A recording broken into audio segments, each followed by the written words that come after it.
Hello, everyone, and welcome back to Mr. Dar's Nights. I know many of you use these videos to relax or fall asleep, so before you drift off, leave a comment and let me know where you're listening from. And if you're enjoying these stories, don't forget to like and subscribe. Now, let's get comfortable and begin. Story 1. Rain pattered softly against the window pane as Emily adjusted the volume on the living room television. It was nearly 11:30 p.m., and the house was finally quiet. The Johnson kids, Lily and Noah, were tucked into their beds hours ago after a chaotic evening of cartoons and spilled juice.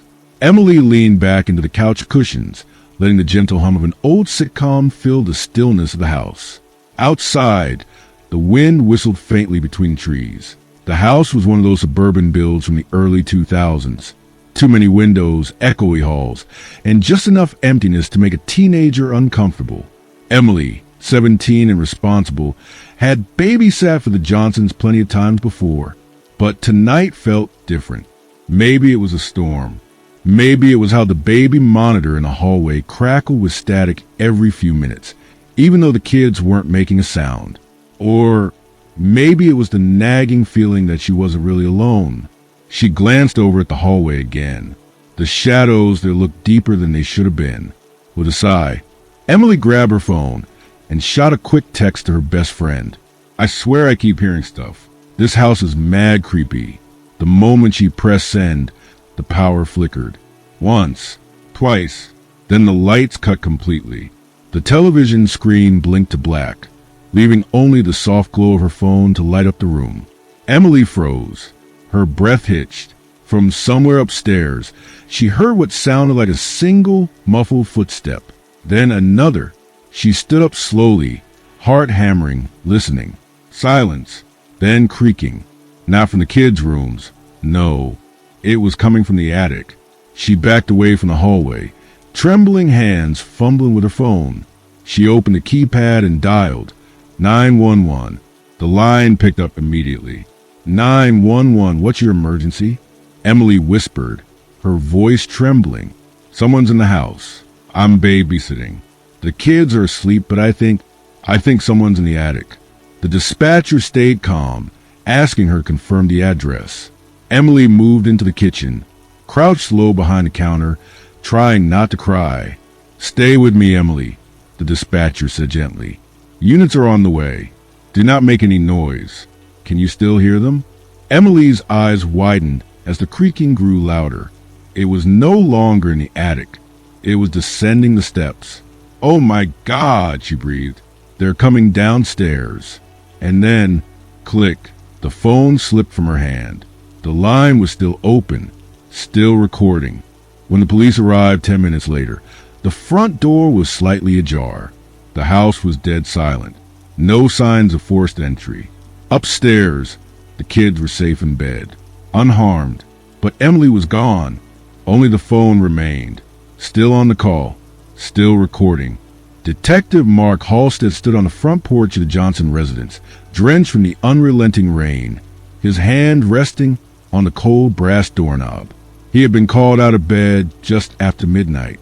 Possible abduction, the dispatcher had said. Teen babysitter vanished. 2 children found safe. 911 calls still active. The moment he stepped inside, the air changed, not just because of the warmth of the house, but something else. A stillness, a silence that didn't feel peaceful. It felt wrong. 2 officers had already searched the upstairs. No signs of forced entry.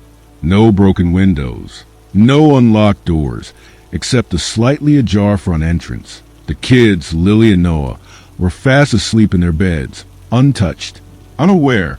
But Emily Monroe was nowhere to be found. Her phone lay on the kitchen floor, screen still lit, the call timer blinking in the thousands of seconds.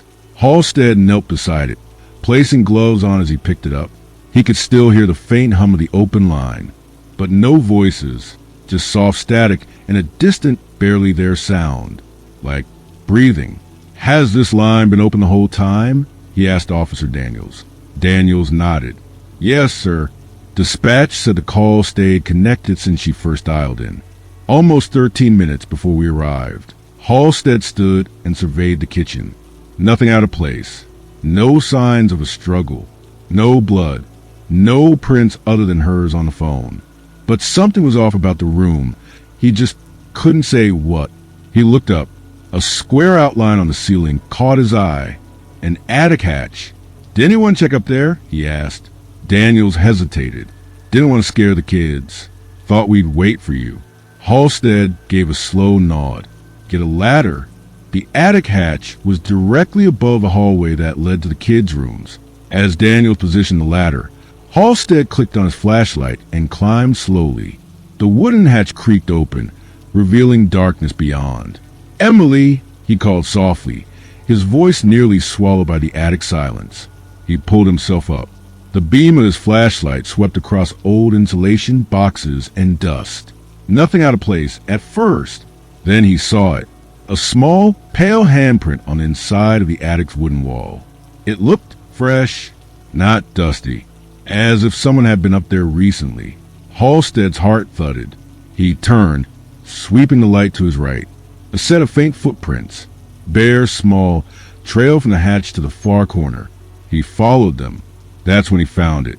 A folded blanket, a water bottle, a candy wrapper, and something else.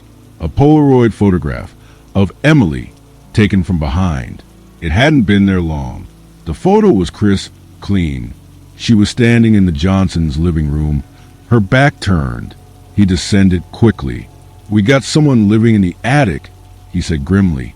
"Call in forensics." By 2 a.m., the house was a crime scene.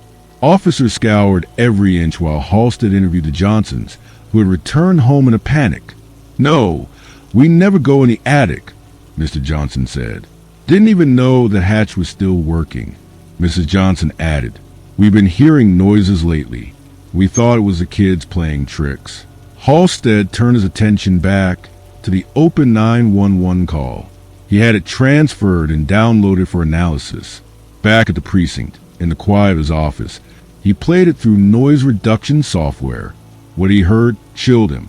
After Emily's final words, "They're coming downstairs," the line went quiet for 4 full seconds. Then a sharp creak, as if someone stepped onto the same floor she was on.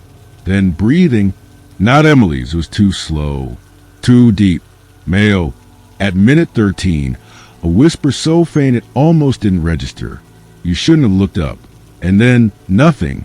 Halstead replayed that section over and over. The voice was hoarse, close to the phone. They weren't dealing with a random intruder. This person had been watching, waiting, and Emily had noticed. Too late. 2 days later, forensics confirmed multiple DNA samples in the attic. Most matched the Johnson family. One was unknown. Male, no matching Cody's. But what disturbed Halstead the most was what they found hidden behind the insulation. A journal, dozens of pages, scribbled handwriting, childlike, obsessive, filled with entries like, "She doesn't see me yet. She hums when she's nervous. Pretty song. Tonight, I'll meet her. She'll understand." The last entry was written in large, jagged letters. "She heard me."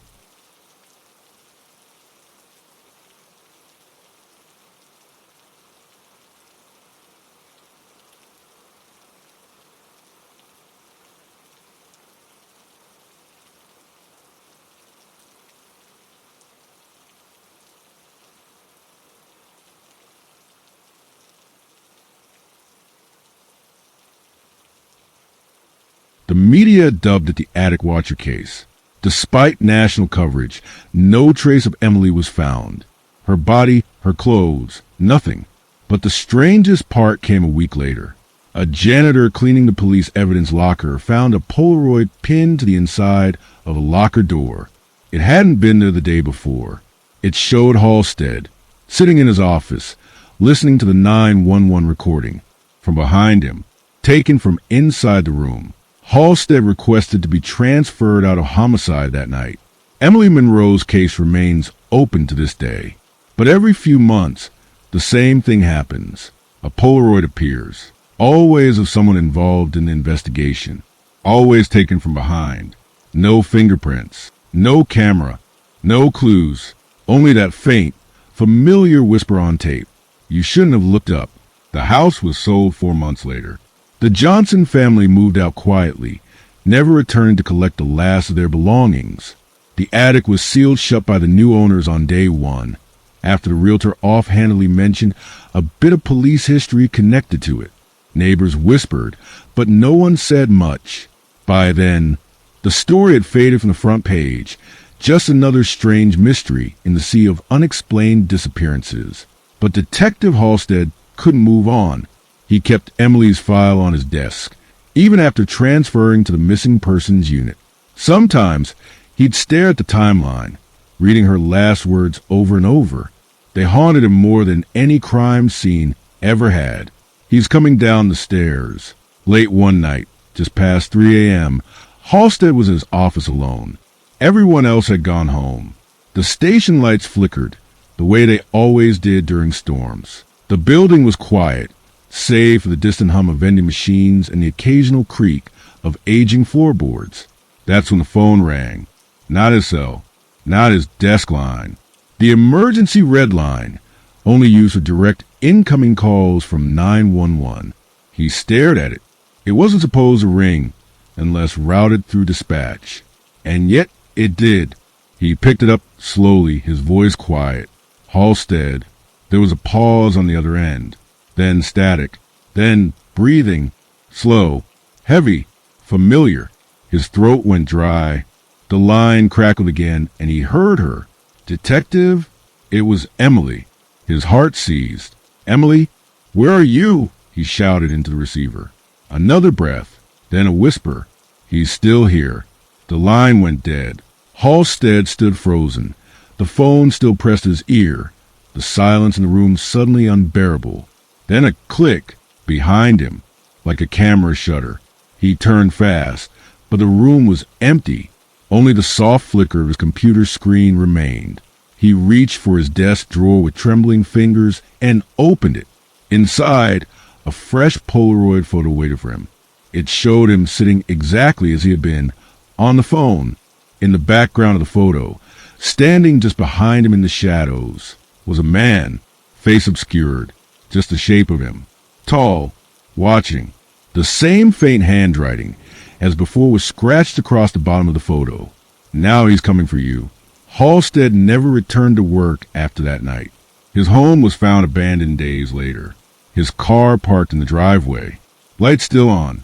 All that remained was one photo on the fridge, clipped beneath a magnet. It was Emily. She was sitting in a dark room, smiling, and someone's hand was resting gently on her shoulder.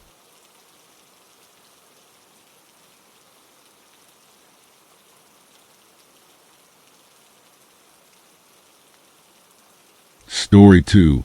It started with a dead signal.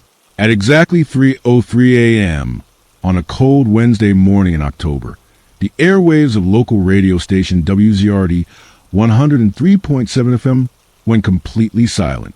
No static, no outro music, just dead air.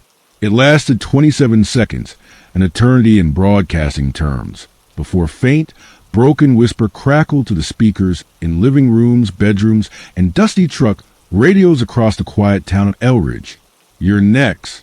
And then nothing. Phones lit up at the station. Loyal graveyard shift listeners, truckers on the night route, insomniacs who swore by the comfort of late-night blues and eerie oldies, all calling in at once. But no one answered, because the DJ, Ronnie Fields, was gone. He'd been working the overnight slot for nearly 15 years. Known for his dry humor and love of obscure jazz, Ronnie was the kind of guy who brought comfort in the lonely hours. His voice, low and steady, became a familiar lullaby for the sleepless. But on that night, his voice vanished mid-sentence. Literally, on the official recording, you can hear him adjusting his mic, chuckling about a weird text he got from an unknown number. Then he says, and up next we got, wait, what the hell is that? A sudden clunk, the sound of his chair scraping the floor, a sharp intake of breath, and then silence. Listeners later described it like a vacuum sucking the sound out of the room. Radio stayed on, but nothing came through. Not even a hum of background equipment or the low buzz of a studio mic left open. The police were dispatched to the station at 3:19 a.m. They found the front door unlocked, but the rest of the building was dark. Ronnie's coffee cup still sat beside the soundboard, half full. His favorite jazz record spun endlessly on the turntable, stylus scratching against the inner label. Headphones lay tangled on the floor, and the mic was still hot, live. But Ronnie? Gone. No signs of forced entry. No blood. No struggle. Nothing stolen. Just one thing out of place. A slip of paper taped to the inside of the broadcast booth's window. Written in red ink, 3 words. He heard us. By morning, the broadcast had become legend. Online forums dubbed it the vanishing DJ case. Paranormal enthusiasts picked apart the final recording. Some claimed they could hear a second voice underneath Ronnie's during his last minute on air. Others insisted that if you played it backward, a message became clear. No one agreed on what it said, but every version ended the same way, with that whisper cold and certain. You're next, and then silence.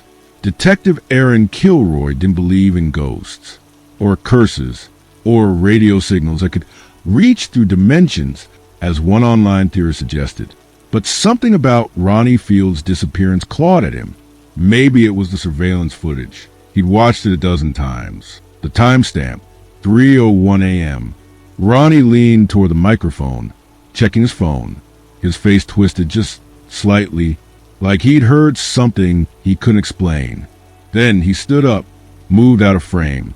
The last thing captured was his chair spinning. No one else entered or exited. Yet Ronnie never came back into view. Kilroy froze the frame and studied the reflection on the booth's glass. There was something there, a shadow, not quite a person, more like a distortion, as if someone was inside the glass rather than behind it. He didn't report that part. That same afternoon, he visited the old station. WZRD 103.7 was housed in a squat, windowless brick building beside a chain-link fence. The kind of place that looked like it had been forgotten by time and funded by donations. Inside, it smelled like old records and electrical dust.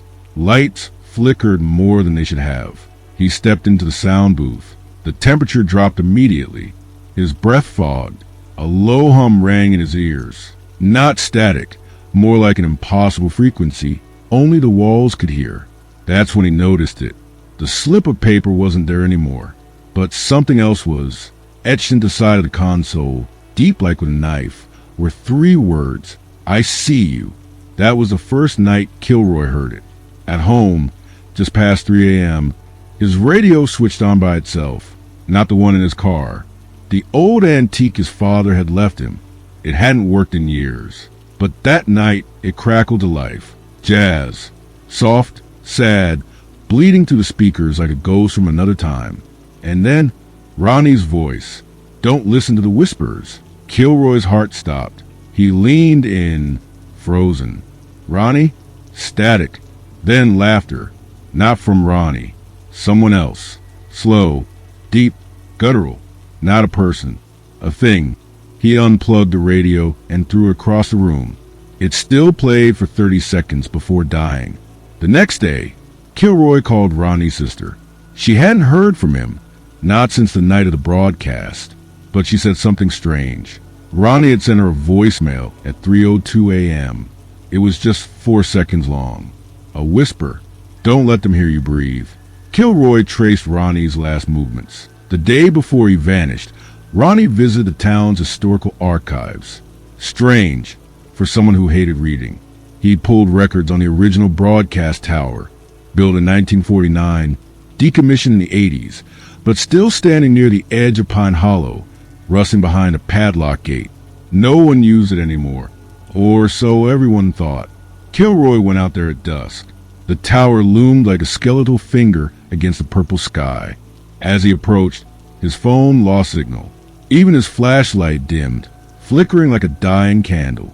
Inside the shed beneath the tower, he found it, an old recording device, running, tape stacked in piles, labeled not by date, but by names. All the names of missing people from Elridge, including Ronnie.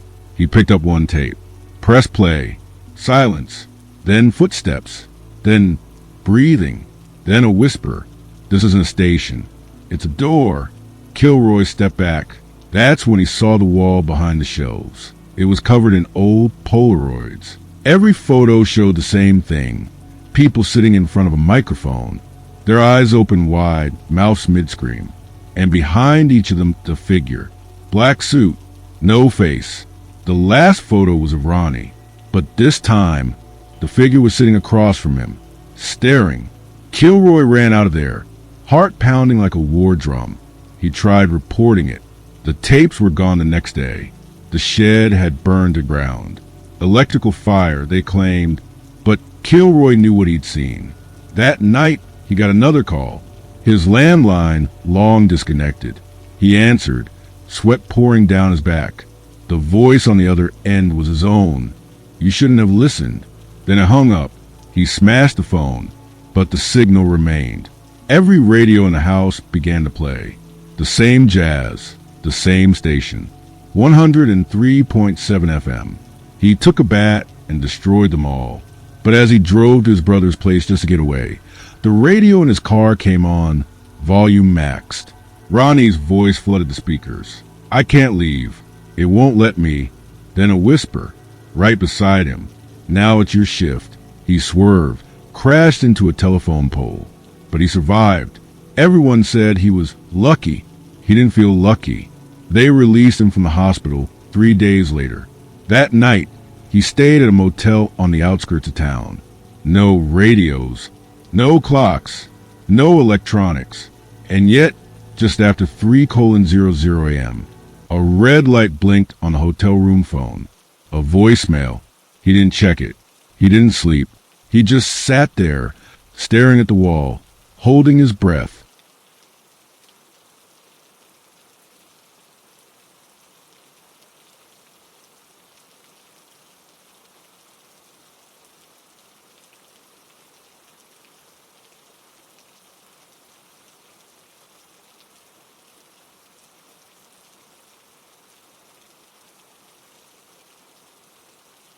Afraid to make a sound, because now he knew the truth. Ronnie never disappeared. He was still on air, still broadcasting, but only those marked could hear him. And once you heard his final show, you were next in line. 1 year later, the town of Elridge barely spoke of Ronnie Fields. The radio station had shut down, citing budget constraints. The building was locked up, its windows boarded, its sign faded under layers of dust and bird droppings. No one petitioned to save it. No one seemed to care. But every so often, people heard something. Not everywhere, just in certain places. An old truck's radio would suddenly blare to life at 3:03 a.m., volume maxed, no station listed. A baby monitor would whisper with no baby in the room. A man swore his hearing aid started humming jazz. It always ended the same way. You're next. Detective Kilroy had long since moved away. Bought a cabin up in the hills. No internet. No phones. No electricity. Just firewood, canned food, and silence. He hadn't spoken to anyone in weeks. Until the day a letter arrived. No return address. Just a cassette tape inside. And a note. You still owe your shift. He stared at it for a long time. He thought about destroying it. But deep down, he already knew it didn't matter. The radio didn't need wires. The signal didn't need a tower. The door was already open. That night, the sky above Elridge turned blacker than usual. No stars. No moon. Just clouds like bruises. And somewhere in the dark, a radio clicked on. Jazz began to play, low and scratchy, like it was coming from under the floorboards of the world. And a voice spoke, soft and slow. Welcome back to station 103.7. Tonight, we have a special broadcast and a new host. Let's begin.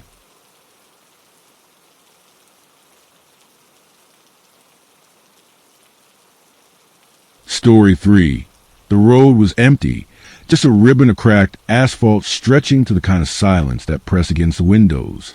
No traffic, No signs. Not even the moon dared show itself that night. Dan Mercer gripped the wheel of his rusted pickup, headlights slicing through the fog like dying flashlights. He was 2 hours outside of Bakersfield, somewhere along Route 79, the kind of place even GPS gave up on. He shouldn't have been out this late. But funerals have a way of unmaking schedules. His father's ashes sat in a plain cedar box on the passenger seat. He hadn't spoken a word since the service. That's when he saw him, a figure up ahead, standing just off the shoulder. Thumb out. No bag. Just a pale face under a frayed hoodie. Dan slowed down. Not because he wanted to. He wasn't the kind of man who picked up strangers. But something about the guy made his stomach twist. It wasn't fear. It was recognition. Dan rolled the window down halfway. You all right, man? The hitchhiker stepped forward, nodded once, and without asking, opened the passenger door, moved the ash box gently to the floor. Sat down. Dan stared. You shouldn't just... You always hated the silence, the man said quietly. Dan froze. What? The hitchhiker turned his head, just slightly. He had deep-set eyes, skin too pale for someone walking alone at night. And then he said, like that time in 3rd grade, when you locked yourself in your dad's workshop to get away from the yelling. Dan's heart stopped. How do you know that? The hitchhiker just smiled. He didn't answer. Instead, he looked out the window and whispered, You never told anyone you cried. Not even when the belt left that mark across your back. You still have the scar. Dan gripped the steering wheel, so tight his knuckles turned white. He didn't know this man. He couldn't know those things. He tried to laugh it off. You must have Googled me, or something. You're psychic. No, the man replied. I'm just familiar. Dan didn't respond. The road stretched endlessly ahead, the silence between them thick as molasses. And then the man leaned closer. Do you remember what you whispered to your father's body when you thought no one was listening? Dan's mouth went dry. The hitchhiker said it aloud, word for word. Dan slammed the brakes. The truck skidded, tires screeching against gravel and cracked pavement. Dust exploded around them. When the vehicle finally stopped, Dan turned to face him. But the passenger seat was empty. The box of ashes sat where it had been. No door had opened. No sound had been made, just the distant echo of a voice that shouldn't have known his name. Dan Mercer's heart raced, pounding in his ears. He slammed the truck into park, hand trembling as he gripped the gear shift. His breath came in shallow, rapid bursts, as though he were suffocating in the oppressive heat of the night. The truck's engine rumbled in the stillness, a low, mechanical growl that seemed all too alive for the moment. The faintest hum of static buzz in the air around him, as if the world itself was trying to speak, but he couldn't hear it over the thunder in his chest. Empty. The passenger seat was empty. No hitchhiker. No footprints.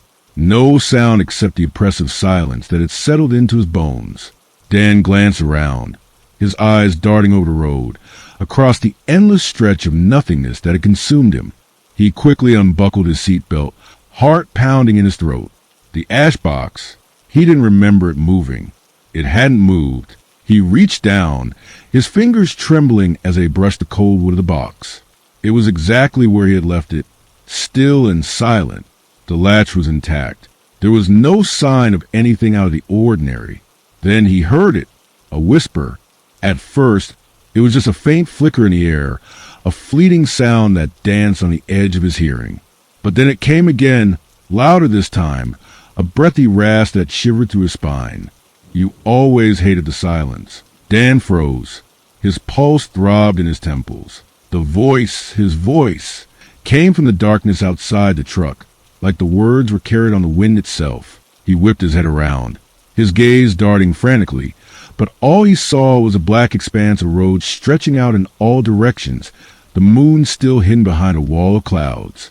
Who's there? Dan shouted, the words coming out far more desperate than he intended.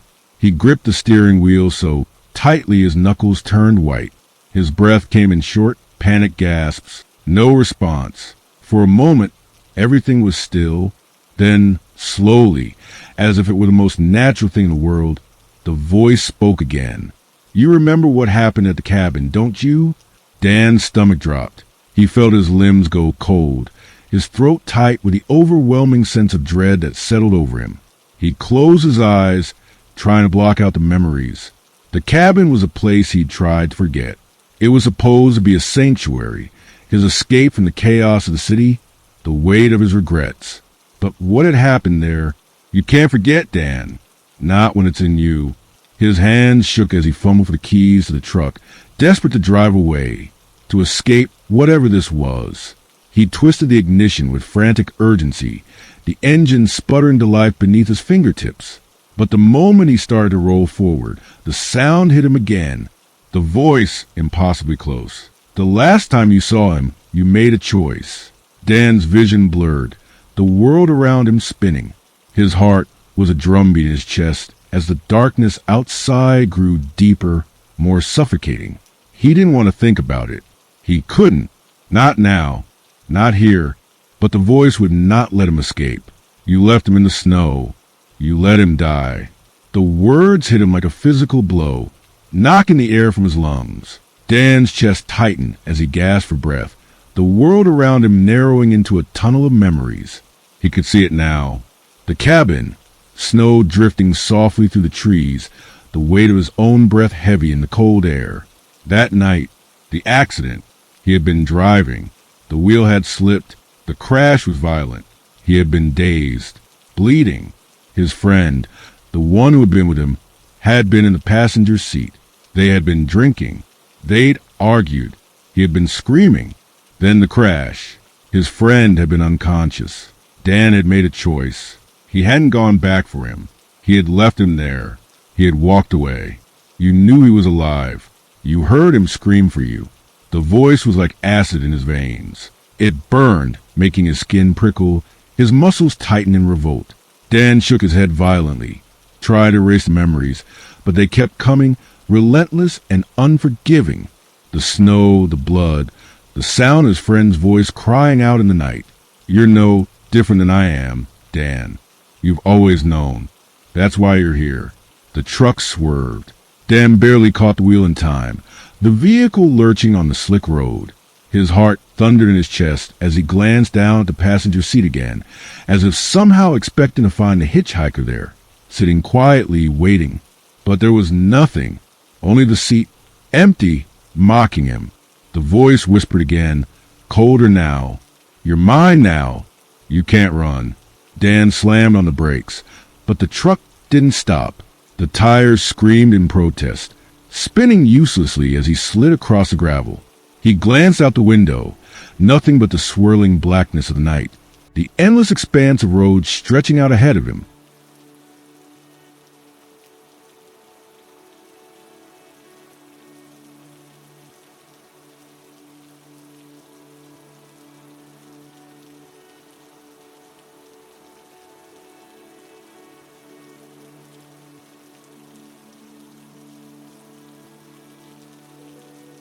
He couldn't see anything.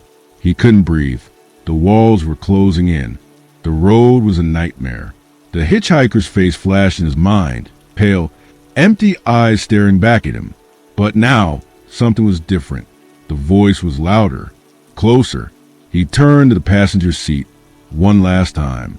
The hitchhiker was there, but not the man he had seen before. This was someone else, a twisted, contorted version of the hitchhiker sat hunched over, his face a twisted mockery of a human, eyes wide and hollow, lips stretched too far across his face, split open like a cracked mask. His teeth were too sharp, too long, and his breath came in ragged gasps. "Now you know," the thing whispered, its voice a rasping, bone-chilling echo. "You are the one who's never left." The truck hit something.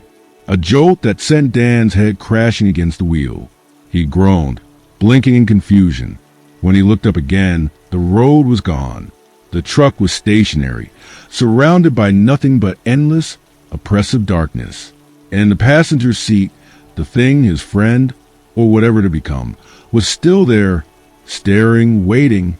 Dan's breath came in ragged gasps, his heart hammering in his chest. He couldn't look away from the thing sitting next to him. It was his friend, He was sure of it, but not.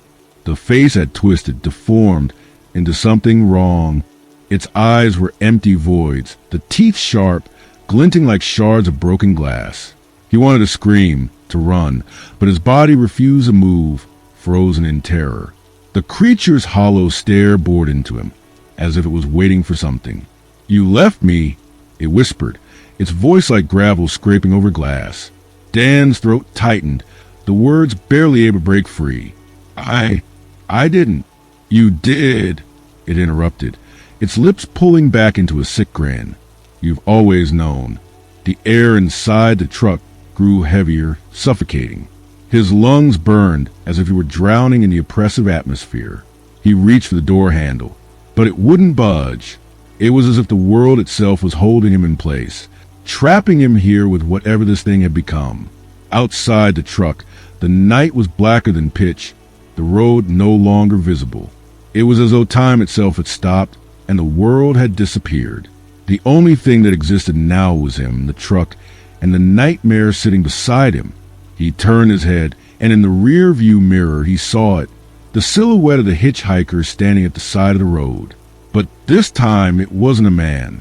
It was just a shadow, a distortion of the air, its outline flickering like a broken television. Suddenly, the truck started moving, but not under his control. The tires squealed as it lurched forward, skidding across the gravel as if some invisible force had taken hold of the wheel. Dan tried to fight it, but his arms wouldn't obey. "Where are we going?" he whispered, his voice cracking. The thing beside him chuckled, a low, guttural sound that sent a cold shiver crawling up his spine. "Where do you think, Dan? You made your choice." The truck seemed to glide, silently, through the endless dark. The road, the trees, the world, everything had disappeared. All that remained was the truck and the thing beside him, whose smile grew wider, more predatory. And then the voice came again, a final whisper that seemed to come from everywhere and nowhere all at once. "You can't escape me. I'm part of you now. You've always been mine." With a sudden jolt, the truck stopped, throwing Dan forward into the dashboard. His breath caught in his throat as he blinked, trying to clear his vision.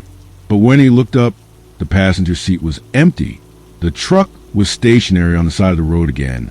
No sign of the creature, no sign of the hitchhiker. Dan reached for the door handle once more. It opened easily. The night air rushed in, cold and biting. But as he stepped out, the road was gone. The truck, the hitchhiker, the memories, they all dissolved into the darkness, leaving nothing but the echo of his own footsteps. And somewhere in the distance, the faintest whisper floated on the wind. "You're next."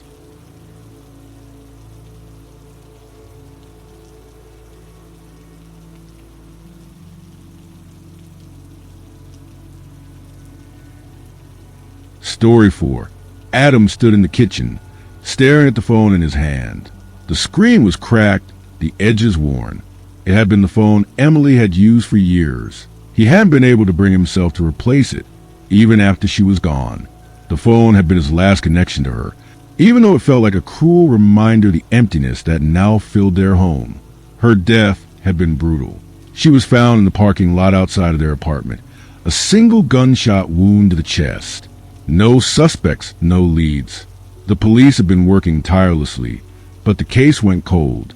There was nothing left for Adam but grief, nothing left to cling to but memories of the woman he had loved. The first voicemail had come a week after the funeral. He had assumed it was just a glitch, some automated system that had called to check on the account.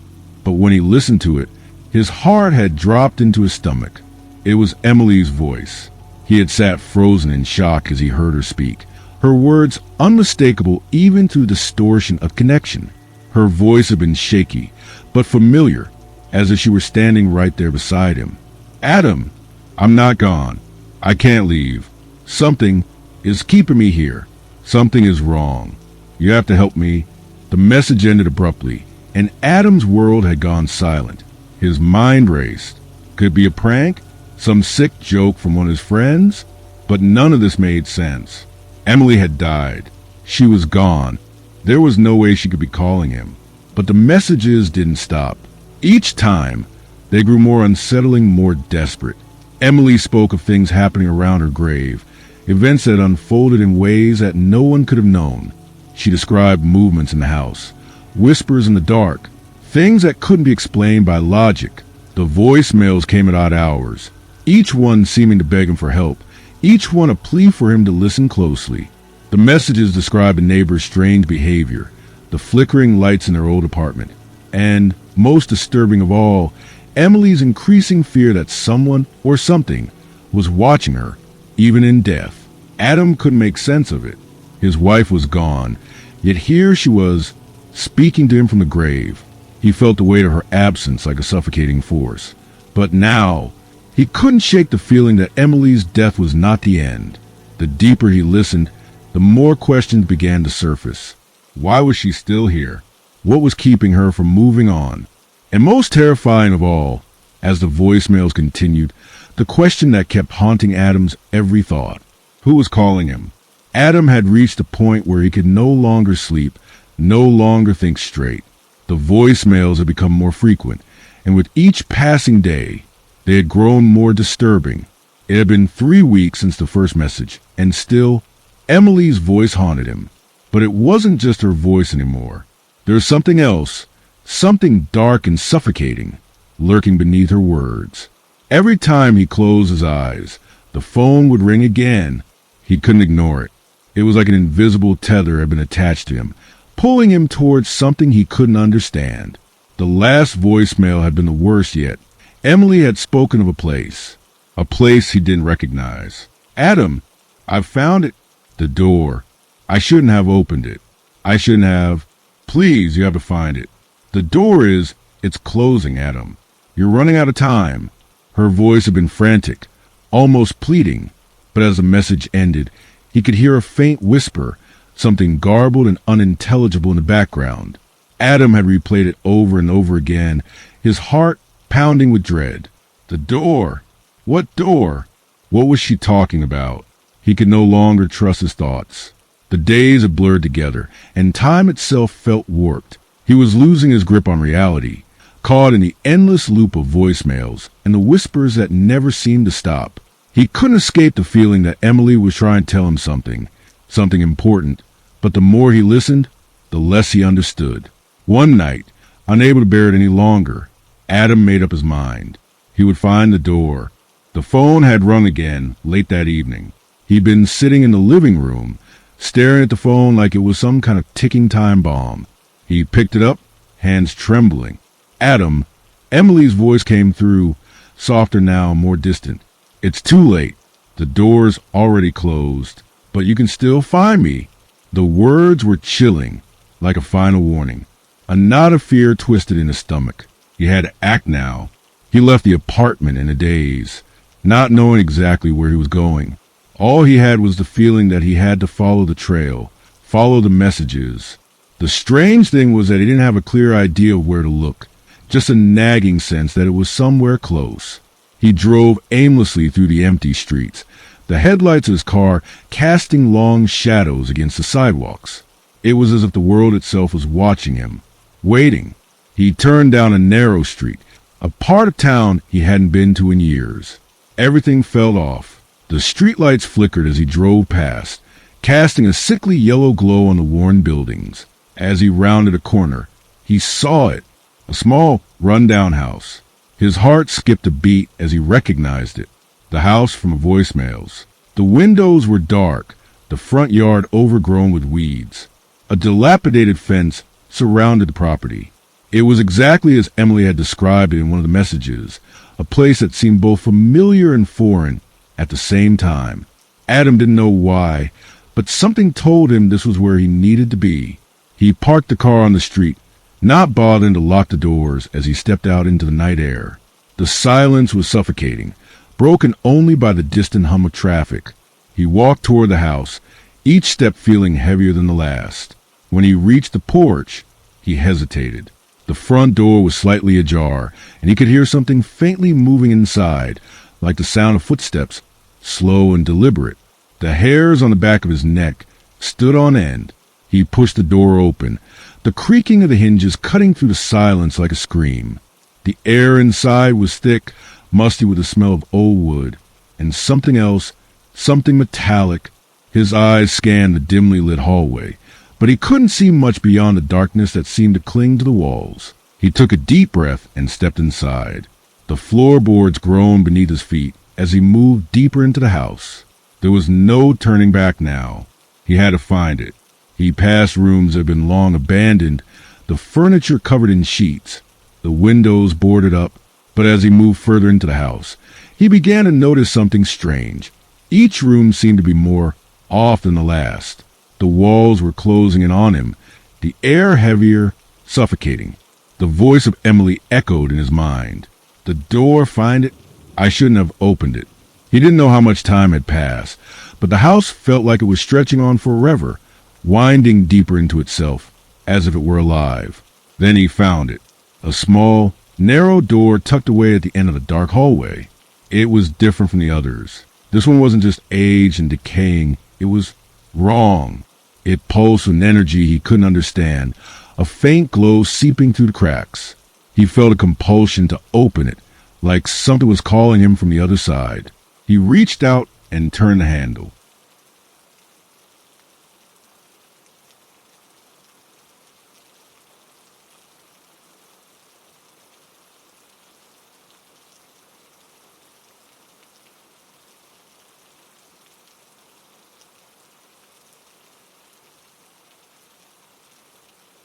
The door opened with a low groan, and as it did, the temperature dropped instantly.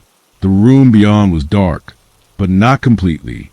There was a faint light, a flicker, as if something inside the room was waiting for him. He stepped through, his heart pounding in his chest. The room was empty, save for a small, old-fashioned desk in the corner. The desk was cluttered with papers, and something on top of it caught his eye. A phone, Emily's phone. It was sitting there, almost waiting for him. He walked toward it, his hands trembling. As soon as his fingers brushed the screen, the phone came to life. The screen flickered, showing the last voicemail Emily had sent. The message began to play again, but this time, the voice wasn't just Emily's. You shouldn't have come, Adam. It wasn't her. The voice that followed was cold, distant, and full of malice. You've opened the door. Now you can't close it.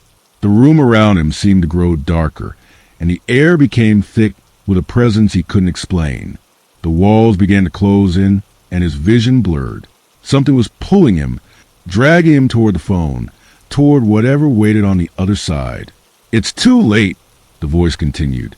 She's mine now, and so are you. Adam's breath caught in his throat. He turned to run, but the door slammed shut behind him with a deafening bang. The phone screen crackled and flickered. The message had ended.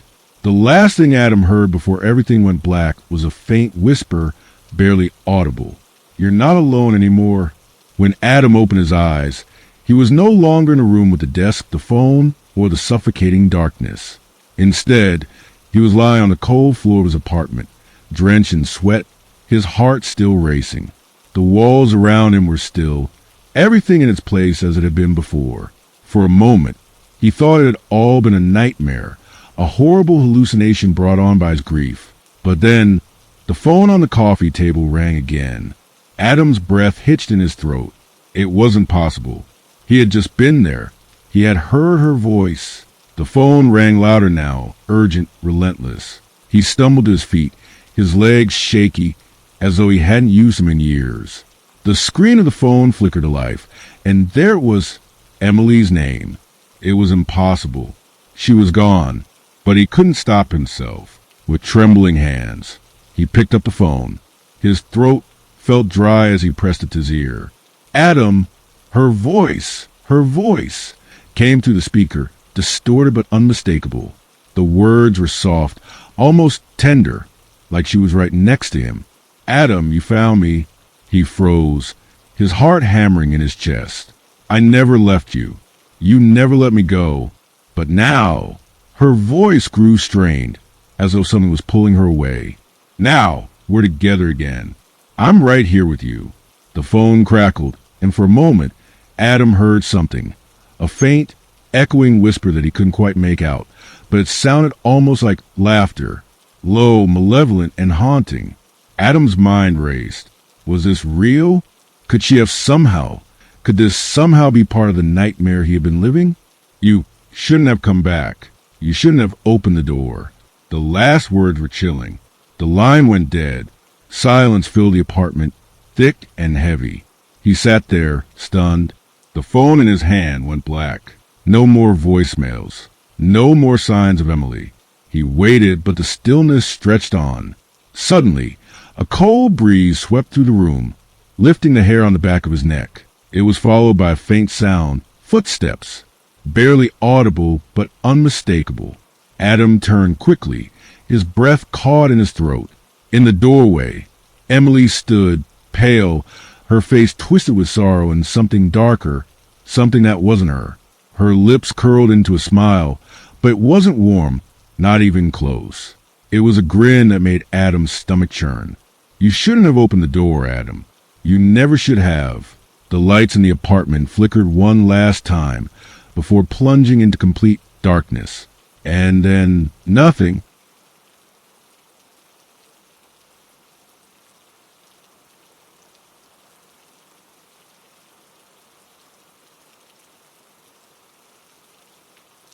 Story 5. The sun had just dipped below the horizon when John and his wife, Lily, pulled off the interstate and into the parking lot of a small, weathered motel. It had been a long day of driving, and they were exhausted. The tired neon sign above flickered, casting an eerie glow over the lot. The place was quiet, almost too quiet for a roadside motel. John had heard about this place from a trucker at the gas station earlier, some obscure spot that no one seemed to really know about. But it was the kind of place where you could catch a decent night's rest at a bargain price. The rain had started coming down in a steady drizzle as they made their way inside. The lobby smelled of stale coffee and dust, with the air thick and heavy. Behind the counter stood an older man, his face hidden beneath the brim of a faded baseball cap. He looked up briefly as they entered, but there was no smile, no acknowledgement beyond the cold, polite nod that greeted them. "We need a room for the night," John said, trying to mask the tiredness in his voice. The man didn't respond at first, his fingers working slowly over a ledger. The only sound in the room was the soft ticking of a wall clock. After what seemed like an eternity, the man slid a key across the counter. The room was 237, he said. The key itself was old-fashioned, heavy, with a tag that had seen better days. It didn't seem strange at the time, but there was something off about the whole interaction, something that made John uneasy. The man's eyes never left him as they took the key, and his lips barely moved when he spoke. "Down the hall. It's the last door on the left." They both nodded and left the lobby, walking down the long corridor toward room 237. The hallway seemed to stretch on forever, the dim lights flickering intermittently overhead. When they finally reached the door, John stopped, staring at the brass number 237 attached to the wooden frame. He had thought he saw a flicker of motion from the corner of his eye as they approached the door, but when he looked, there was nothing. Lily unlocked the door and stepped inside, followed closely by John. The room was small, simply furnished, with a bed that looked like it had been slept in 1,000 times before. The wallpaper, yellowed and peeling in places, gave the room a sense of decay, but for the most part, it looked like any other roadside motel room. They didn't think much of it, just tired, relieved to be off the road. That was when the oddities began. When John opened the drawer beside the bed, he expected to find the usual pamphlets and a Bible, but instead, there was nothing inside but a single crumpled note written in hurried scrawl. "Leave. It's not real." John froze, holding the note in his hand. He turned to Lily, but she hadn't seen it. The silence between them seemed to stretch out longer than it should. Something was wrong. But Lily, exhausted from the journey, had already fallen asleep. John, still holding the note, sat in the corner of the room, unable to shake the feeling that he was being watched. Outside, the rain pounded harder. The rain continued its relentless assault against the motel windows, a constant, drumming sound that felt almost too loud, too heavy. John sat by the window, the note still clenched in his hand. He could feel the weight of the words in his palm, and with each passing second, a sense of unease gnawed at him, growing stronger. Leave. It's not real. He couldn't shake the feeling that something was terribly wrong. It wasn't just a note, it was everything. The odd behavior of the receptionist, the strange emptiness of the place.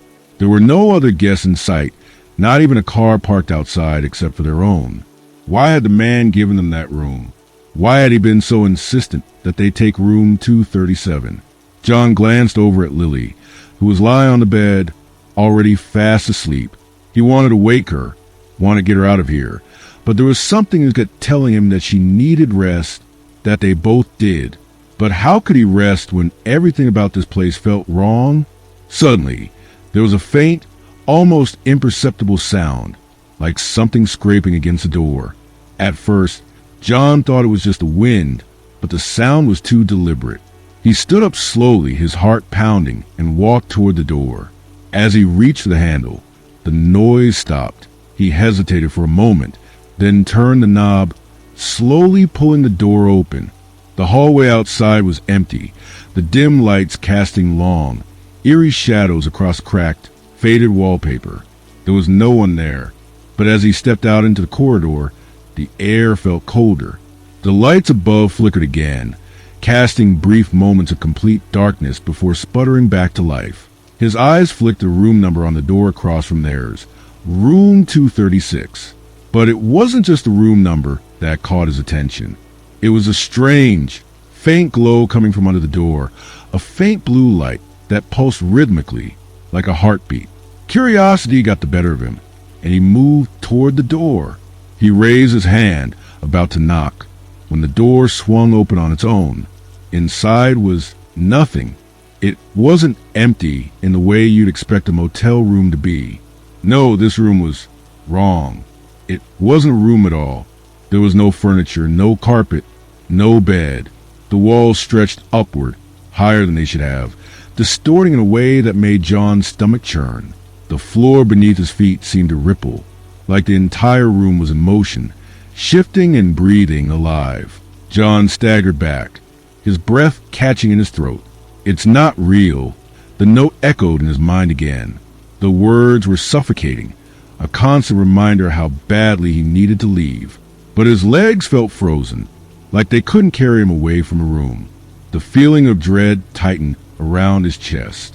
He could hear something now, a low, almost imperceptible hum, coming from deep within the room, as if something was vibrating beneath the surface. It was like a constant, creeping pressure that crawled up his spine, making the hairs on the back of his neck stand on end. He turned to leave, but as he did, the lights above him flickered once more. The pulse of blue light coming from under room 230X's door was now joined by a soft, almost melodic hum, like the wind chimes of a distant memory. He felt his body drawn back toward the door, against his will, as if it had become magnetic. Each step felt heavier, harder, as though the very air around him had thickened into something dense and viscous. In a panic, John stumbled backwards, his heart racing as his mind fought to make sense of what he was seeing. There was no way to explain this, no logical explanation for what was happening. The door to room 237 suddenly slammed shut behind him, and the lights in the hallway flickered violently, casting long, twisted shadows against the walls. John turned to face it, heart racing as the pulse of blue light became more intense, more vivid. He looked back toward the hallway. The door to room 237 was now warped, twisted in a way that no door should have been. It almost looked like it was bending toward him, though it splintered and cracked, as though the door itself was under pressure, struggling to hold together. Lily, the thought shot through him like a bolt of lightning. "Lily!" he shouted, his voice trembling. "Lily, wake up."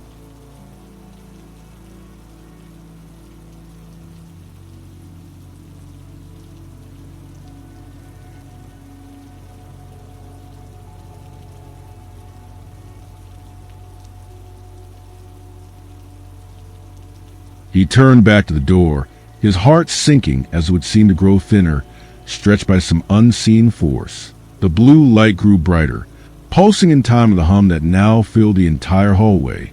He reached for the door, his fingers brushing against the warped wood, and in that moment, something cold and invisible gripped his wrist with an unnatural force.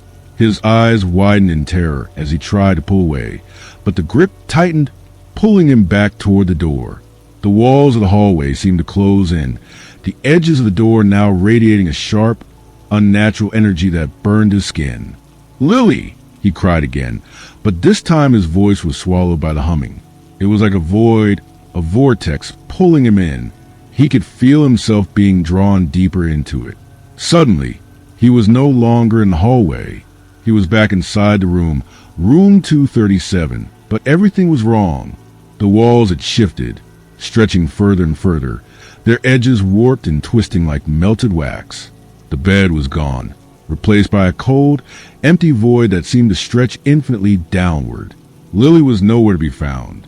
John felt a wave of panic sweep over him as the lights above flickered one last time, before the room plunged into complete darkness. In that moment, he realized something he hadn't allowed himself to consider before. Room 237 had never been real, and neither was this motel. John's mind raced, and his breath grew shallow as the darkness in the room pressed on him, thick and suffocating. His heart hammered in his chest, and the sharp taste of fear lingered on his tongue. It felt as though the walls were closing in on him, distorting, pulsating like they were alive. There was no escape. His eyes strained to adjust to the pitch blackness, but it felt like the darkness itself was swallowing him whole. The hum, the same low, sinister frequency, was louder now, vibrating beneath his feet, crawling under his skin. It wasn't just in his ears anymore. It was in his bones, shaking his very foundation. Then the whisper came, soft at first, a voice, low and distant, like a memory forgotten long ago. "Leave." John's skin prickled with cold. He spun around, his heart leaping into his throat. His eyes darted around, but there was no one, nothing, just the distorted, shifting walls and the pulsating darkness. "Lily!" he screamed, his voice cracking, desperate. "Lily, were you?" The echo of his own voice was the only response. Suddenly, a light flickered, like a distant star in the void, and he stumbled forward toward it. The floor beneath his feet was slick with something cold, wet. His shoes left dark, smeared impressions as he moved.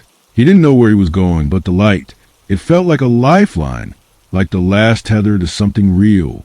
He reached out, fingers trembling, and touched the edge of the light. The moment his hand made contact, everything stopped. The darkness faded. The humming ceased. And then the door appeared. It wasn't the warped, distorted door of room 237 anymore. No, this door was clean, solid, ordinary. It had a simple brass handle, a mundane detail that, for some reason, felt like a promise, like the way things used to be before everything turned strange. John's hand gripped the handle, and with a deep breath, he pulled it open. The outside world spilled into the room. The sound of rain on the roof, the familiar hum of the motel's worn-out air conditioning, and the distant glow of streetlights. He could see the parking lot, the faded neon sign of the motel, the quiet emptiness of the place. The air was different, fresher, normal. As he stepped out into the hallway, he glanced back at room 237. The door was now blank, completely unmarked. No number, no sign, just an ordinary, faded motel room. John's heart still raced, his mind struggling to comprehend the reality of what had just happened. But as he turned to leave, his footsteps echoed in the silence, and for the first time since he arrived, he felt the pull of something real, the world outside, the one that made sense. But when he reached the lobby, the receptionist was gone. The motel was empty. The parking lot was deserted, and the rain, it had stopped.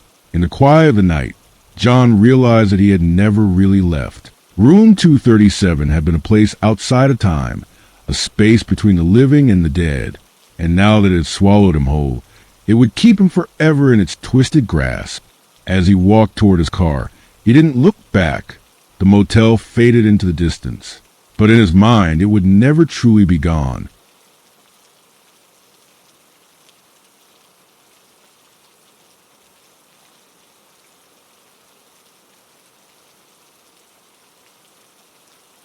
Story 6.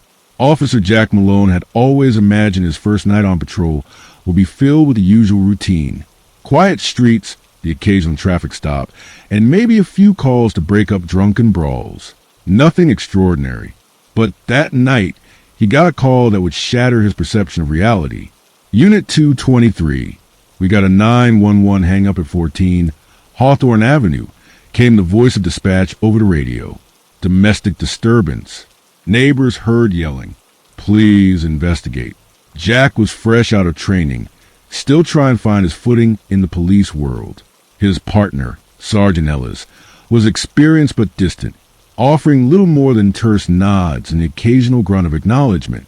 This call, however, felt different. There was something about it, something that made the hairs on the back of his neck stand up. The address wasn't on the usual side of town, not in the quiet suburban area where he'd spent most of his shifts. The road itself was narrow and winding, the houses spaced too far apart, as if the street had been forgotten by the rest of the world. When Jack arrived, he noticed how eerily still it felt. The wind had stopped, and even the moon seemed hidden behind thick clouds. At the house, he knocked on the door, and after a long pause, it creaked open. Inside was a woman, late 30s, her face pale and drawn. Her eyes were wide, frantic. She let out a sigh of relief when she saw the badge on his chest. "Thank God you're here," she whispered, glancing nervously behind her, as if someone or something was watching from the shadows. "I think someone's in my house." Jack's stomach twisted. "Who? What's going on?" "I don't know. It's strange. I keep hearing noises at night, footsteps, whispers, things moving. I've called the police several times, but no one ever seems to believe me." The house was cold, unnaturally cold. Even though it was late spring, the air inside felt like winter. As Jack walked through the living room, he saw no signs of a break-in. The place was untouched, quiet, too quiet. But then he heard it, a soft scraping sound coming from upstairs. Someone was definitely there. "Stay here," Jack ordered the woman, drawing his flashlight and heading up the stairs. At the top, the hallway seemed endless. The floor creaked with every step, and the light from his flashlight cast long, eerie shadows along the walls. The sound came again, scraping, almost like nails dragging across wood. Then, a door at the far end of the hall creaked open. Jack's heart raced, but when he stepped inside, there was no one there. The room was dark, almost suffocatingly so, save for the faint glimmer of light peeking through the curtains. Nothing out of the ordinary. But as he turned to leave, the floor beneath his feet gave a loud groan. A chill ran down his spine. He would never forget what happened next. The woman's scream echoed through the house, sharp and panicked. Jack bolted down the hallway, adrenaline coursing through his veins. He reached the stairs in a blur, nearly losing his balance as his boots slammed against the steps. The woman's scream hadn't stopped. It echoed in his head, a shrill sound that threatened to break him. "Ma'am," Jack shouted, his voice breaking. "Stay calm, I'm coming." He reached the living room where the woman had been. She was gone. His flashlight swept over the room, desperate for any sign of her. But there was nothing. No blood, no signs of a struggle, not even a shadow. It was as if she had vanished completely. Jack felt his throat tighten. The unease he felt earlier turned into full-blown panic. What the hell was happening? His mind raced, tried to make sense of it. The woman had been right here, in this very room. He'd heard her scream, but now there was only silence. His instinct screamed at him to leave, but his training told him to stay, to search every corner. The shadows in the corners seemed to press in on him, closing around him like a web. His flashlight flickered. "Shit," Jack muttered, smacking it with his hand. The beam steadied, but the unease didn't go away. He walked cautiously toward the front door. As he opened it, the night air felt colder than before. There was something deeply wrong here. But what? Jack turned around to check the house one more time before leaving. Then, as if drawn by an unseen force, his eyes fell on the police report still crumpled in his jacket pocket. He had filed everything down, the address, the description of the woman's complaint, the strange noises, everything. But there was something off about it. He pulled a report out and his eyes scanned the page. The address, the name, it was all wrong. He had written down the wrong number. He had written down 14 Hawthorne Avenue, but now there was no record of it. Not in the department system, not in the county's database, not even in the street directory. His heart skipped a beat. Jack rushed to the nearest phone booth, dialing the station's number with trembling hands. 911, what is your emergency? This is Officer Jack Malone, he said breathlessly. I need to report an address, 14 Hawthorne Avenue. It's a domestic disturbance. The woman, Sir, there's no such address, the dispatcher said, her voice cold and distant. Are you sure about the address? No, I'm telling you, there's a woman in danger. But before he could continue, the line went dead. Jack slammed the receiver back into its cradle. Panic began to set in. He drove back to the station, desperate to get some answers, but the more he searched, the more he realized something horrifying. No one remembered the woman. No one remembered the house. The sergeant and the others looked at him with a mix of confusion and suspicion. Jack, you're new here, Sergeant Ellis said slowly, but there's no record of any 14 Hawthorne Avenue. There's nothing about that report in the system. That's impossible. Jack shouted, his voice cracking. I wrote it down. I filled out the report. But as Jack pulled up the case file again, the file was completely blank. And just like that, the woman, the house, everything he had seen was erased from existence. Jack stumbled back, his breath coming in short gasps. The world around him seemed to bend and twist, as if the very fabric of reality was being torn apart. Was he losing his mind? Had it been a dream? No, he remembered it clearly. The woman, the screams, the cold. He raced back to the address, but when he arrived, all he found was an empty lot, a patch of grass where the house had once stood. Jack sat in his car, staring at the vacant lot. The darkness pressed down on him, suffocating. He wasn't sure how long he'd been sitting there, but it felt like hours. The streetlights flickered overhead, casting strange shadows on the ground. It was as if the world itself was trying to tell him something. But what? He reached for his phone to call his partner, but his hands were shaking too badly to dial. His mind raced, but no answers came. He thought back to everything that had happened. The woman, the report, the house, the strange coldness in the air. It had all happened. It couldn't have been a hallucination. Jack's phone buzzed in his hand. He looked down, his heart stopping. The screen displayed a message. You were never supposed to know. The text was followed by an image, a picture of the house, the very same house he had been to. But this time, the image was different. The house was empty, decayed, overgrown with weeds, as if it had been abandoned for years.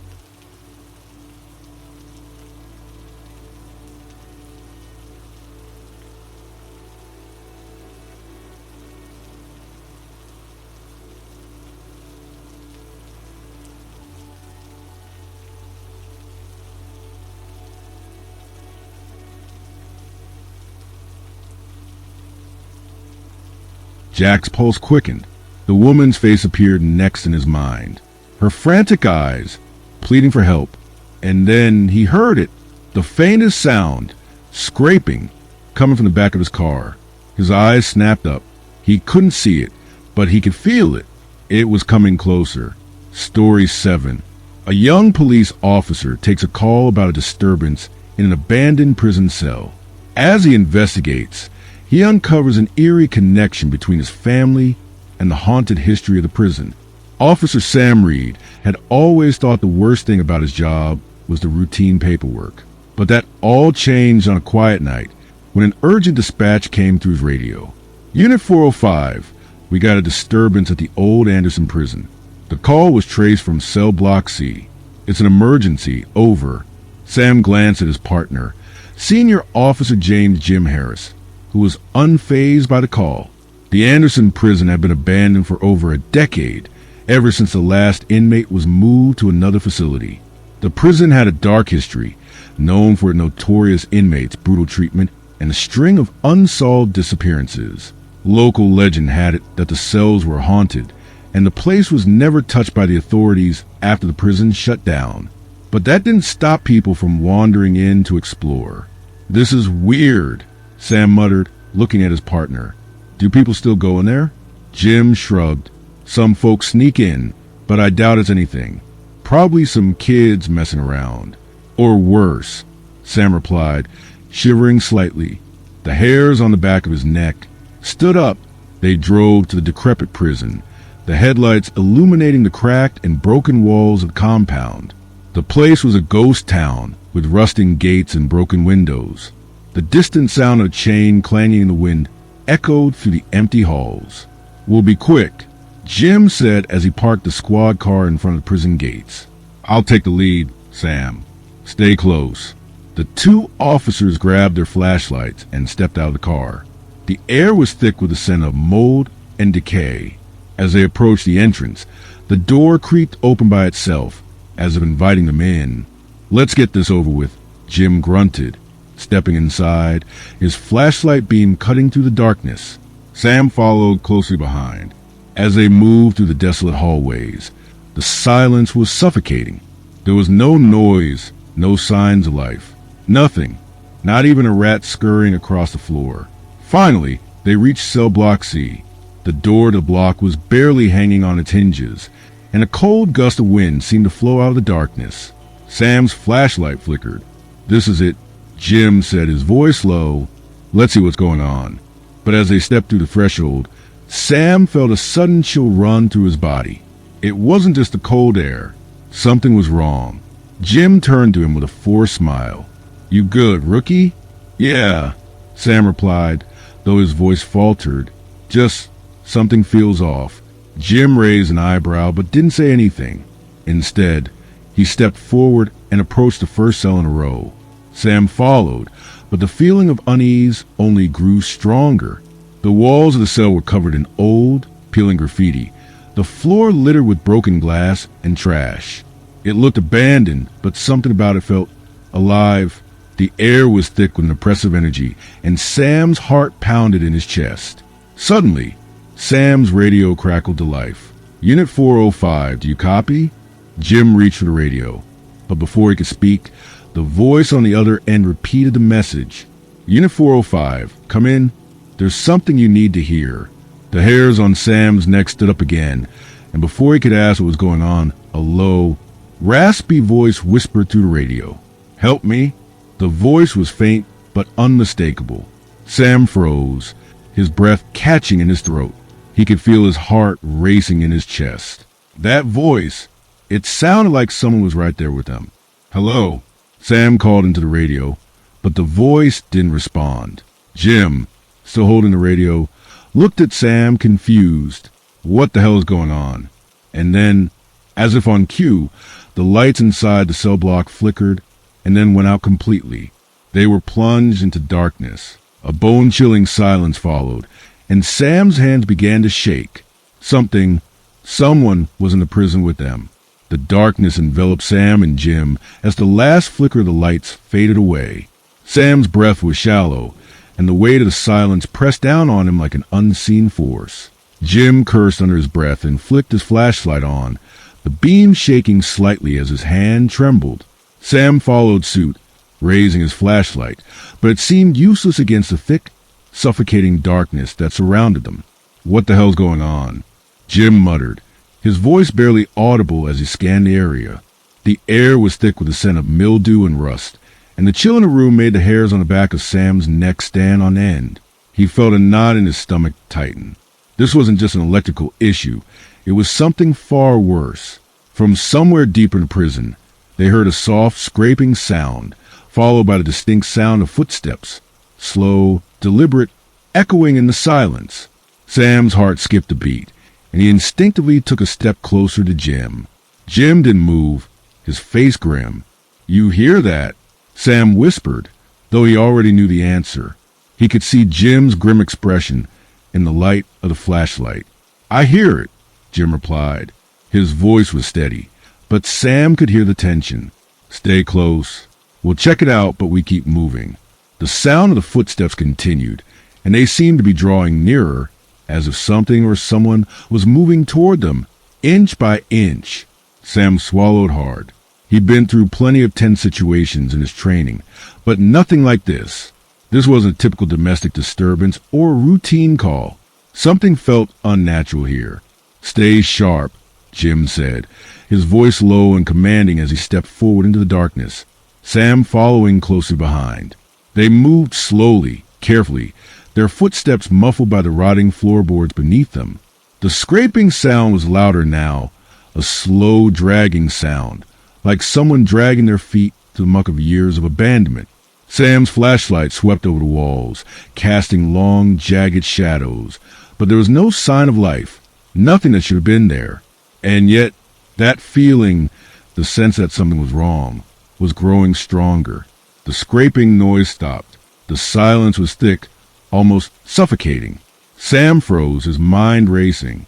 He could feel the sweat beginning to bead on his forehead, despite the chill in the air. The hairs on his arms stood on end. He knew they weren't alone. And then the whisper came again. "Help me?" This time it was clearer, louder, and it came from a voice that sent a jolt of fear straight to Sam's core. It wasn't just the disembodied voice on the radio anymore. This time it was real. He could feel it in the air, creeping into his ears, rattling the bones of his body. Sam turned toward Jim, but before he could say anything, Jim was already moving, his flashlight illuminating the narrow, dark corridor ahead. "We need to get out of here," Sam said, his voice tight with fear. But Jim didn't answer. He just kept walking. Sam hesitated for a second and then followed.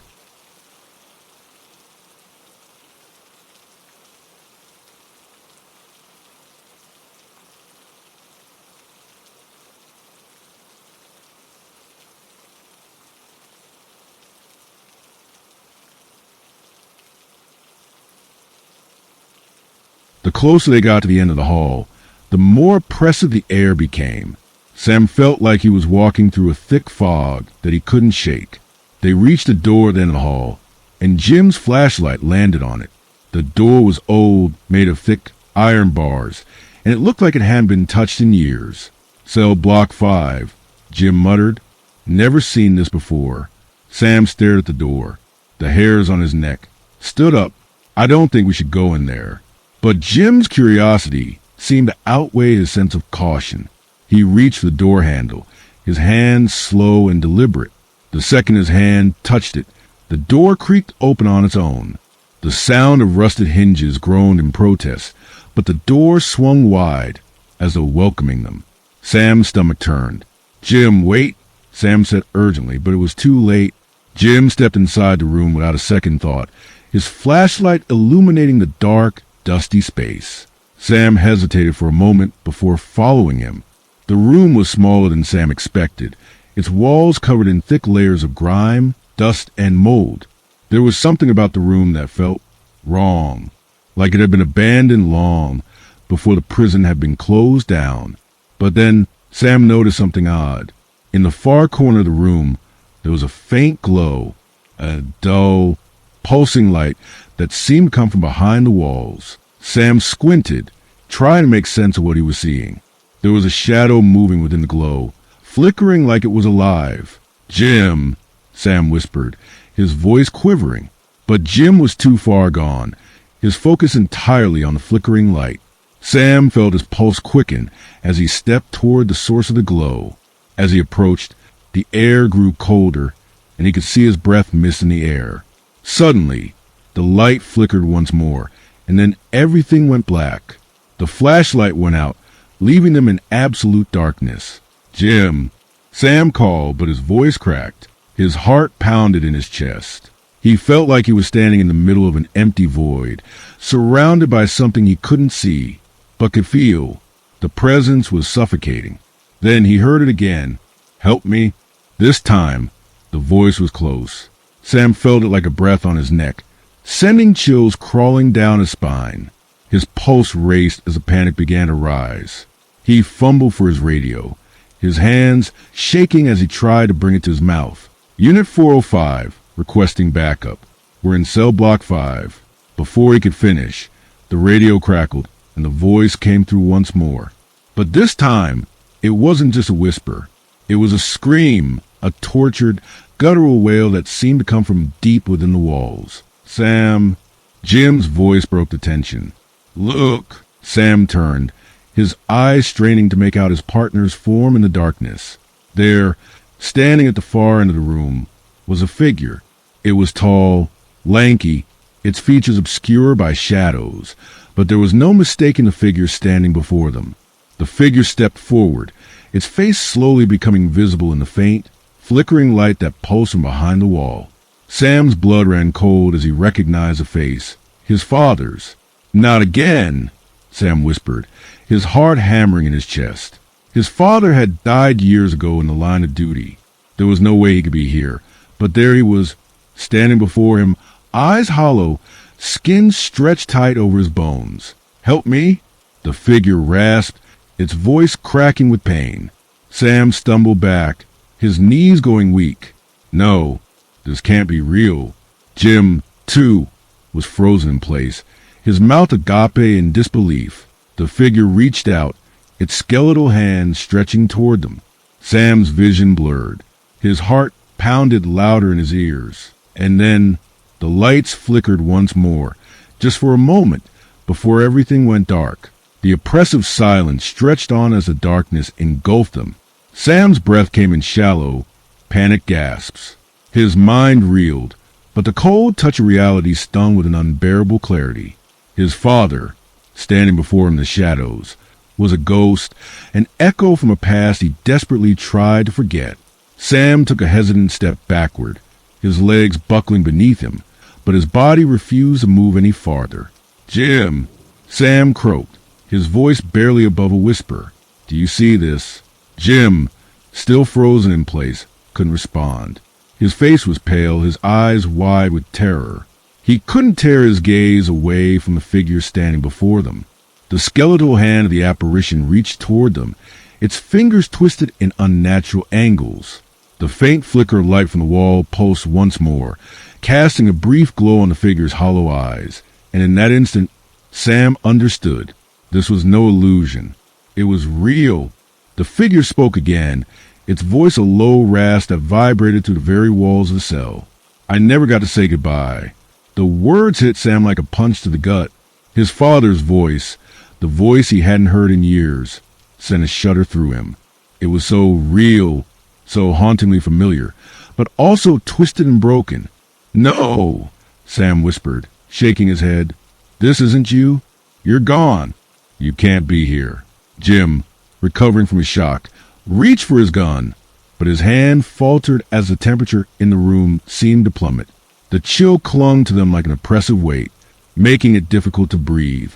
Sam's heart pounded in his chest, every instinct telling him to run, to escape this nightmare. But he couldn't move. His feet were glued to the floor, his body frozen in place as his father's ghost stepped closer. You were always my weakness, Sam, the figure rasped. I died because of you. The word stung. Sam's stomach turned as his father's ghost loomed closer, its hand now mere inches from him. A sickening realization washed over Sam. This was no simple haunting. It was a curse, a twisted reflection of guilt and regret. The figure wasn't there to help him. It was there to remind him of everything he couldn't escape. The mistakes, the loss, the endless cycle of sorrow. Sam closed his eyes, the weight of the moment crashing over him like a tidal wave.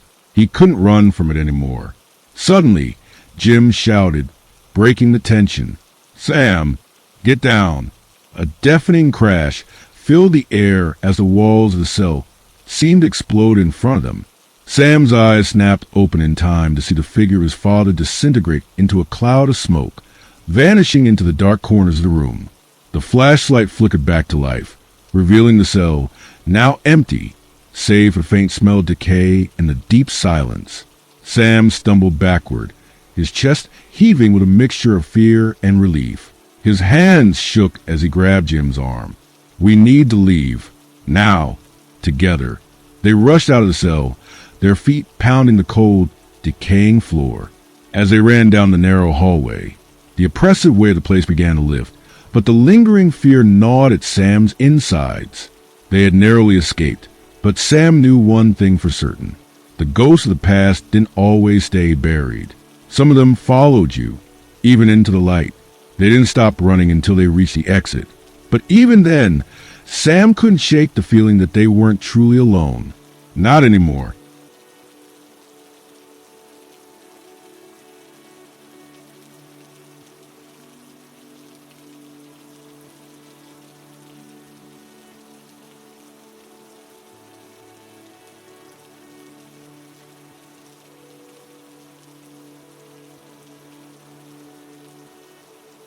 Bradley Hayes was an ordinary man, a simple accountant, living in a modest apartment on the edge of town. He worked long hours, often coming home late at night to a cold, silent home. But things had started to change. Small, strange things he couldn't explain, kept happening. It began a few weeks ago when Bradley noticed the strange marks on his body, scratches, bruises, and abrasions, things he couldn't recall getting. He was usually so meticulous about his routines, yet these mysterious injuries kept appearing. At first, he thought they were from simple accidents at work, a scrape from the file cabinet, or a bruise from bumping into furniture in his cramped apartment. But as they became more frequent, he started to worry. He wasn't the type to believe in the supernatural, but an unsettling feeling had begun to take root in his chest. He started questioning whether something darker was at play. Something he couldn't control. It wasn't until the third night in a row of waking up with fresh scratches on his arms and a strange sense of dread that he decided to take action. He bought a cheap video camera off of a local pawn shop and set it up in the corner of his room, aimed at his bed. If something was happening to him while he slept, he needed proof. The idea felt absurd at first, but it was the only way to make sense of his growing fear. Bradley set the camera to record every night. The first few nights, there was nothing unusual. He slept soundly, unaware of the looming terror that was beginning to unfold. But as the days passed, something changed. Something he couldn't explain. On the fourth night of recording, he woke up to find the camera still running, its blinking red light illuminating the darkness of his room. His heart skipped a beat when he pressed play on the footage. It was him, asleep on his bed, his body still and quiet under the covers. But then, around 2:30 a.m., something disturbing happened. Bradley's body twitched, and in the blink of an eye, he was sitting up in bed, wide awake and staring directly at the camera. He looked around the room, his face expressionless, as though something had taken hold of him. Then he began to speak, his voice low and measured. I didn't mean to do it, but she was asking for it, always so loud, always making noise. Bradley's breath caught in his throat as he listened. This wasn't just strange, it was terrifying. He didn't recognize the voice. And the words he spoke, they made no sense. What was he talking about? He leaned closer to the screen, his hands trembling as the recording continued. His sleepwalking self began to talk about the murder of a woman, a murder that had been reported in the news just a few days before. He described in eerie detail the location of the body, the way the woman had been found, even the clothes she had been wearing. Bradley didn't remember any of it. He had no memory of being involved in such a thing.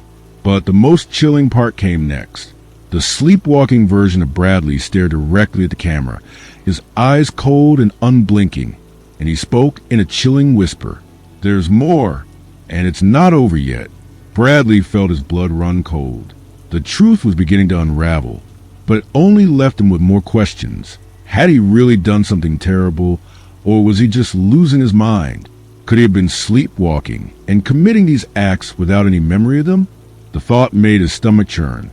He needed answers. That night, Bradley stayed up, unable to sleep, staring at the footage, his mind racing. He had to find out what was happening to him. Bradley couldn't sit still. The footage from that night gnawed at him, leaving him on edge, unable to focus.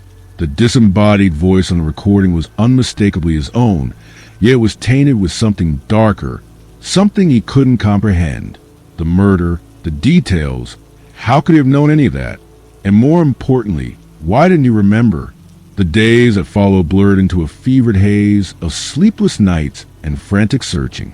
He dug through news archives, scoured online police reports, and even tried to reach out to police anonymously, asking about the case involving the woman in the alley.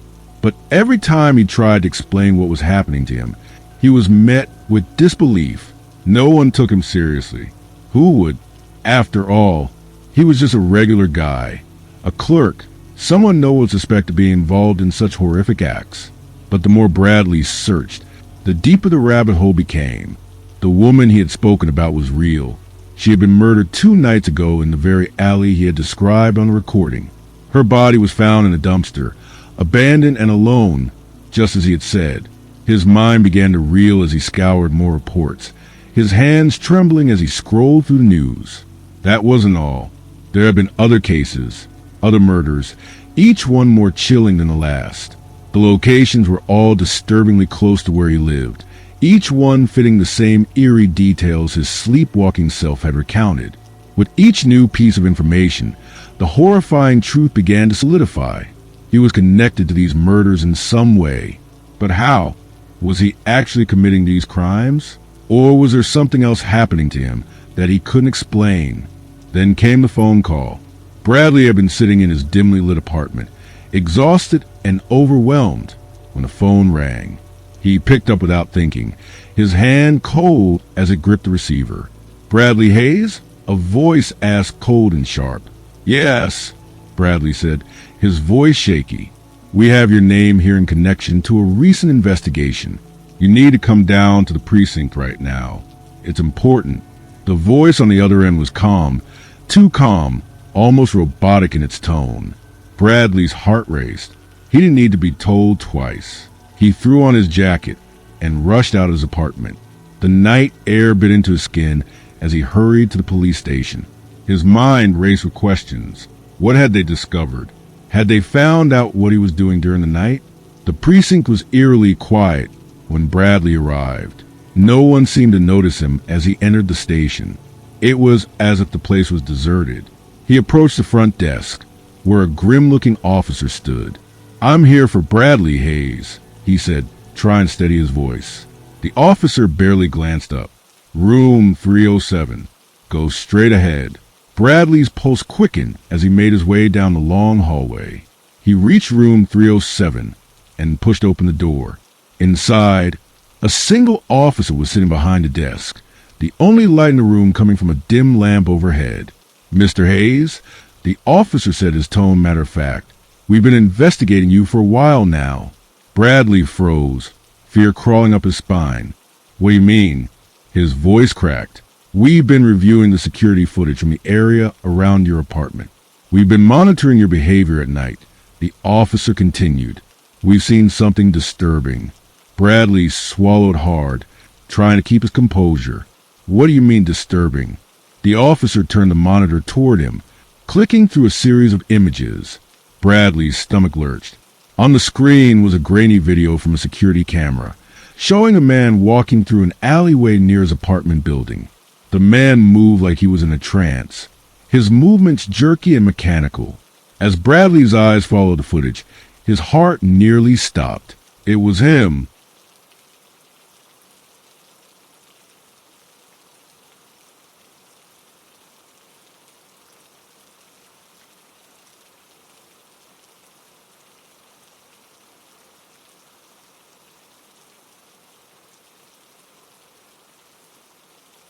But the man on the screen wasn't Bradley as he knew himself. He was a stranger, his face contorted with an eerie, vacant expression. The man in the video walked up to a woman who was sitting on a bench. She appeared to be completely unaware of his approach.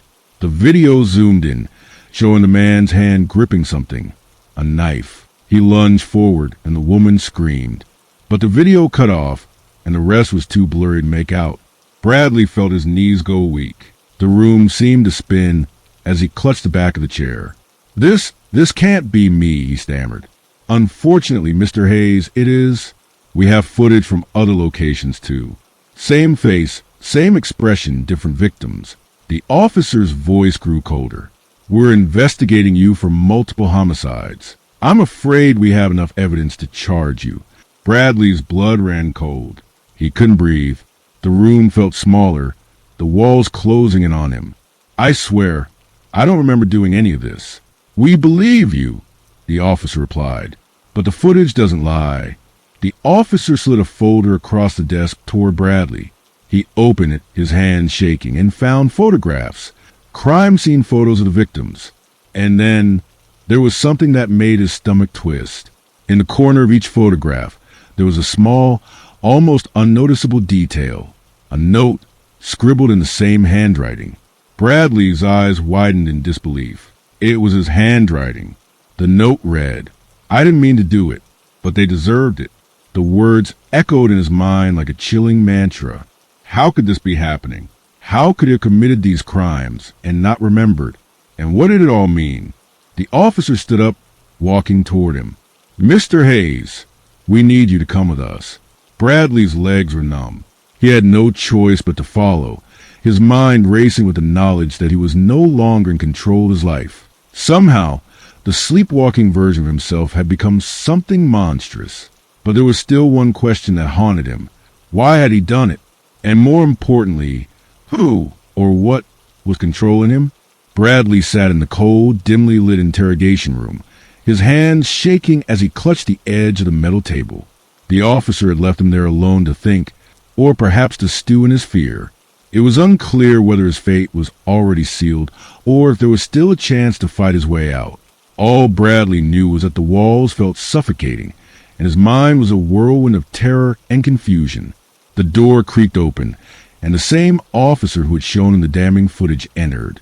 He closed the door behind him, locking it with a click that echoed in Bradley's ears. "We've got a confession from you, Bradley.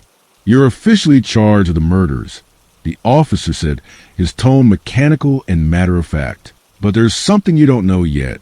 Bradley's heart raced, his stomach twisting in dread. "What do you mean?" "We've done a deeper investigation into the footage you saw earlier," the officer continued, pulling a file from under his arm and opening it on the table. He slid a set of photos toward Bradley. "We found something strange, something you couldn't have known." Bradley's eyes skimmed the photos, but his breath caught when he saw what they revealed. They weren't just images of the victims. They were images of him. But the thing that made his blood run cold was the timestamp on each one. The date was marked the same day, the same time. He had been asleep in his apartment, completely unaware of what was happening outside. The officer sat down across from him, his gaze unwavering. "Bradley, there's more to this than we initially thought. The footage, it doesn't just show you in your sleepwalking state. It shows someone else." Bradley felt his heart lurch in his chest. "Someone else." The officer nodded. "We believe you're being controlled. You've been sleepwalking, yes, but not in the way you think. Someone has been using your body to commit these acts." The words hit Bradley like a freight train. He couldn't process them, not entirely. Who? Who would do something like that? The officer leaned closer, his voice barely a whisper. "It's not a who, Bradley. It's a what. We think something is using you as a vessel. We've seen this before, a kind of possession. Some kind of dark force or entity is manipulating you." Bradley's eyes widened in disbelief. "A demon? Is that what you're telling me?" "We don't know, but we need you to cooperate fully. We have to find out why this is happening and how to stop it before it spreads further." The words echoed in Bradley's mind as he tried to grasp the magnitude of what the officer was suggesting. A demon? A force controlling his actions? It seemed impossible. But everything in his life had already gone upside down. Nothing made sense anymore. "I didn't do this," Bradley whispered, the weight of the words crashing over him. "I didn't mean to kill anyone." The officer's gaze softened, though only slightly. "We believe you, Bradley, but the truth is you're the only one who can stop it. We need your help." Bradley nodded slowly, trying to force his mind to comprehend the situation. There was no escape. He was trapped in a nightmare, one that was only getting darker. But if there was even a shred of truth to the officer's words, he had to find a way to stop it. He couldn't let this continue. not to the victims, and not to himself. The officer stood, placing the folder back under his arm. We'll be in touch. For now, just rest. We'll figure this out. As the door closed behind the officer, Bradley was left in the oppressive silence of the room. His head spun with thoughts of what he had done, and what he might do again. If what the officer said was true, then there was something more terrifying at play here than just his own sleepwalking. But the most chilling part of all was a realization that the worst was yet to come. Thank you for joining us on this chilling journey tonight. As always, remember that the world is filled with mysteries, some we can explain, and others that remain shrouded in darkness. If you enjoyed tonight's story, don't forget to like, subscribe, and hit that notification bell so you won't miss the next spine-tingling tale. And if you dare to face the unknown again, step into the night with us. But be warned, some stories never truly end. Until next time, sleep tight and remember, the shadows are never far behind.